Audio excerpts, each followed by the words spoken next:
Olá, primeira série, tudo bem aí? Bom dia! Vamos ver um conteúdozinho aí hoje que é bem teórico, então eu vou direto aí na apostila, ok? Depois, se vocês quiserem, vocês dão uma complementada aí na leitura, tem bastante texto para ser lido aí, ok? Nós vamos ver hoje um histórico sobre a evolução, né, do estudo da matéria, do estudo do átomo, ok? Então, o estudo do átomo, o estudo da matéria, começou lá na Grécia, né? Lembra que os gregos sempre eram filósofos, eram matemáticos, eram cientistas, né? Então, três gregos aí, o Leucipo, Demócrito e Epicuro, né? Eles falavam alguma coisa sobre a matéria, né? Sobre o átomo, que a matéria seria descontínua, ou seja, era formada de pequenas partes, né? Indivisíveis, né? E que teriam espaços vazios entre essas partes aí, ok? Na época lá, né, a polêmica entre os filósofos era que como que poderia existir algo indivisível, né? Isso, né, não era da cabeça deles ainda, ok? Bom, depois veio aí o Aristóteles, né? O Aristóteles foi o cara que não aceitava essa teoria aí, ok? Tanto que o pensamento de Aristóteles ele ficou aí por vários anos, cerca de 2000 anos, né? E ninguém aceitando aí essa teoria de que existiria alguma coisa indivisível e que ainda teria espaço vazio entre essas coisas indivisíveis, né? Aí veio o sentido da palavra átomo, né? A palavra átomo, o A significa não e o tomos significa divisão.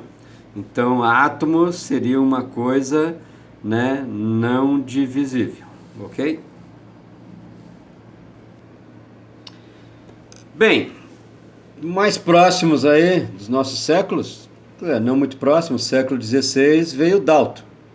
Dalton foi um profissional que colaborou bastante no início com as teorias atômicas, ok? Então Dalton, ele falava que o átomo seria uma esfera indestrutível e indivisível. Seria, ele chamou na época, ele chamava semelhante ao modelo bola de bilhar, ok? Então para ele todos os átomos seriam esféricos, ok, ó, seriam esféricos e seriam maciços. Então esse seria o modelo de Dalton. Aqui tem um exemplozinho, né? Tem uma placa de chumbo, logicamente tem átomos de chumbo. Então esses átomos de chumbo estariam todos agregados e na forma, né, esférica e na forma macia.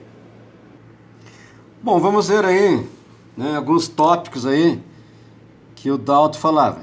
Então, primeiro item ali, ele está comentando que toda matéria é constituída de átomos, né, que não pode ser destruído, ou seja, o átomo seria indestrutível, né?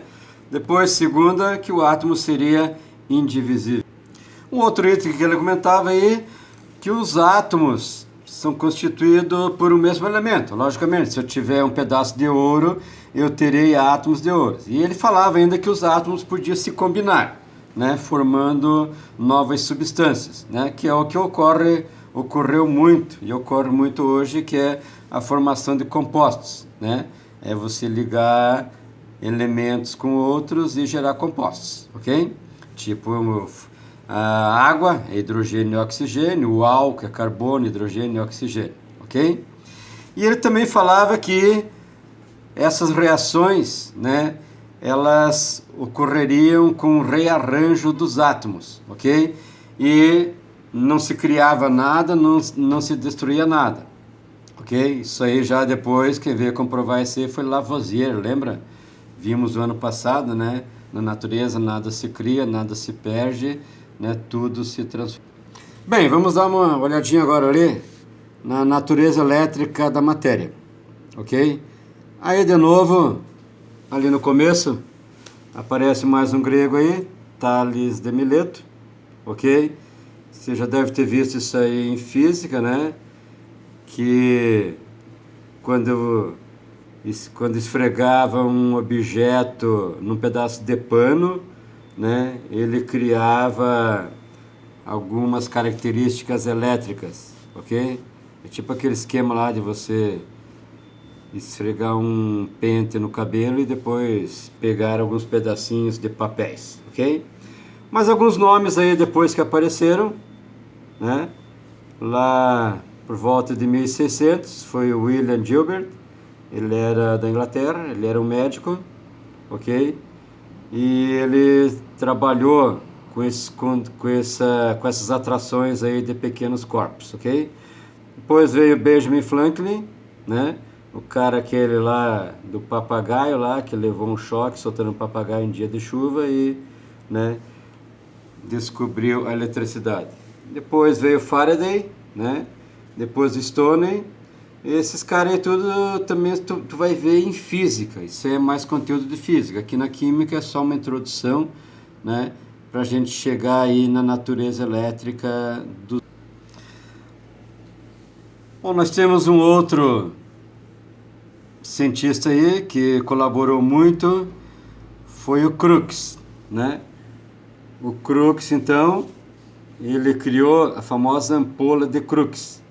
A ampola de Crookes é um aparelho onde tem essa foto aí, onde ele tem uma extremidade que é negativa e tem uma extremidade que é positiva. A negativa é chamada de cátodo e a positiva é chamada de ânodo.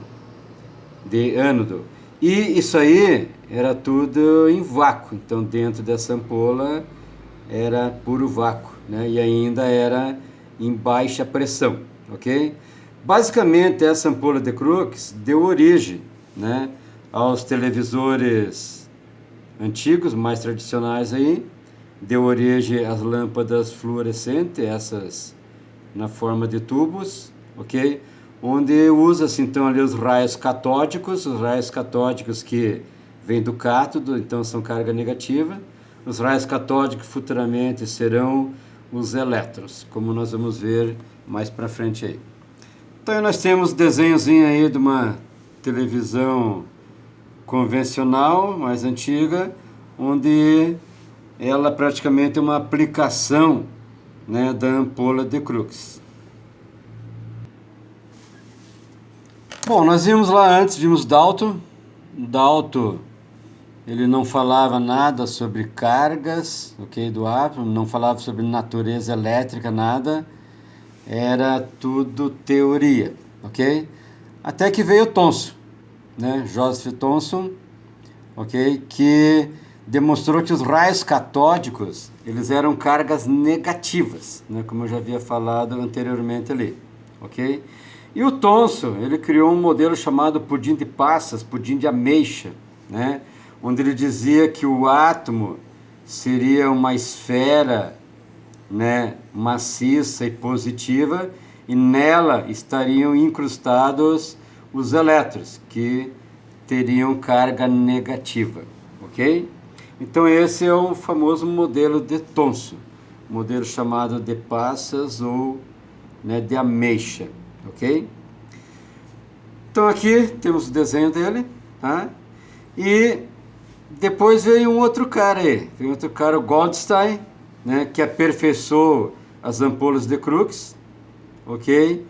E contrastou, né? Ele comprovou que alguns raios atravessavam o cátodo em sentido contrário ao ânodo, ou seja, é a atração das cargas, né? Então vimos antes ali que o cátodo que é negativo e o ânodo que é positivo, né? Inclusive as lâmpadas fluorescentes, o que acontece é isso, né? Quando você liga o interruptor, começa o fluxo de cargas de um lado para o outro. Aí a lâmpada é revestida de um material fosforescente e esses choques entre as cargas é que gera a iluminação. Bem, perto de 1900, não faz muito tempo, né? Veio Rutherford. E o Rutherford, ele acabou com algumas teorias do Dalton, principalmente aquela que Dalton dizia que o átomo era maciço, né? E ele fez uma experiência, o Rutherford. Ele pegou um material radioativo, Material radioativo é um material que emite partículas alfa, beta e gama. Então ele pegou um material que emitia partículas alfa, colocou dentro de um bloco de chumbo, ok? Com um furo, né? E esse bloco de chumbo não deixava sair as partículas para todos os lados, só pelo furo. Então esse material ele liberava partículas que ele fez incidir numa lâmina finíssima de ouro, ok? O que aconteceu daí? Essas partículas alfa, a grande maioria, atravessou essa lâmina finíssima de ouro. Algumas foram desviadas e algumas foram rebatidas, né? Com isso, Rutherford comprovou que o átomo não era uma coisa maciça, porque se fosse uma coisa maciça não passaria nada na lâmina de ouro, ok? Então essa é a experiência de Rutherford. Aqui embaixo tem um outro esqueminha, onde ele representa aí como se fossem os átomos de ouro ali, né? E a grande maioria das partículas atravessando a lâmina, algumas sendo desviadas e algumas sendo rebatidas. Então esse é o esquema, o famoso esquema da experiência de Rutherford. Bem, nessa experiência então Rutherford, né, falou que aquelas partículas que eram desviadas era porque encontrava algo vazio, algo maciço, aliás. Esse algo maciço seria o núcleo, ok, do átomo. E as partículas que passavam facilmente era porque encontravam um espaço vazio, né, que ele chamou então de eletrosfera. Como as partículas alfa são positivas, né, ele denominou que o núcleo seria positivo, porque se as partículas eram desviadas, é porque batiam em algo positivo. Então ele chamou o núcleo, né, de positivo e o núcleo seria maciço. E a parte que passavam a maioria das partículas é como se tivesse uma região vazia. E era como se atraísse as partículas alfas positivas. Então essa região seria negativa, né? Então é um modelo que nós já trabalhamos aí, já citamos, né? Então o núcleo é onde está a parte maciça do átomo e em volta do núcleo nós temos a região da eletrosfera, que é uma região praticamente vazia. Rutherford não falou nada sobre nêutrons, né? Quem descobriu os nêutrons futuramente, né, em 1932 ali, foi o Chadwick, né? O Chadwick, então, ele provou a existência de nêutrons no núcleo do átomo, que seria uma partícula sem carga e uma massa igual ao próton. Inclusive, com isso, ele ganhou um prêmio Nobel em 1935, ok? Bom, aqui nós temos, o Rutherford falava que o núcleo era bem pequeno, né? Então, se eu comparar o tamanho do núcleo com o tamanho do átomo, o núcleo é de 10 a 100 mil vezes menor que o tamanho do átomo. É como se eu colocasse uma bola de futebol no centro do estádio Maracanã, ok? Aí nós temos uma tabelinha então aí, onde fala sobre as partículas e suas cargas. Então aqui nós temos o próton, carga positiva, ok? A massa relativa, não é massa real, então atribui-se 1, ok? Simbologia, um pezinho minúsculo, e ele está no núcleo, ok? Aqui nós temos os elétrons, carga negativa.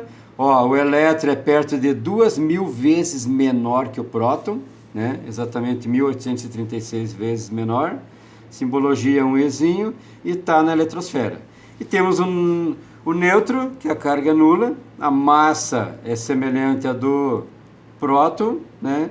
E a simbologia é um Nzinho minúsculo, ok? E o nêutron também está no núcleo. Aí na página 15 nós temos aí um texto que fala sobre os aceleradores de partículas, ok? Então, em 1954, em Genebra, né, foi montado esse acelerador de partículas, onde reúne mais de 100 mil cientistas de 80 países, ok? Esse acelerador futuramente foi montado um esquema a 100 metros abaixo da superfície, na região da França, divisa com a Suíça, onde tem um túnel em formato de anel de aproximadamente 27 quilômetros de extensão, né? Que é onde a turma faz experiências lá com os prótons, elétrons e outras partículas.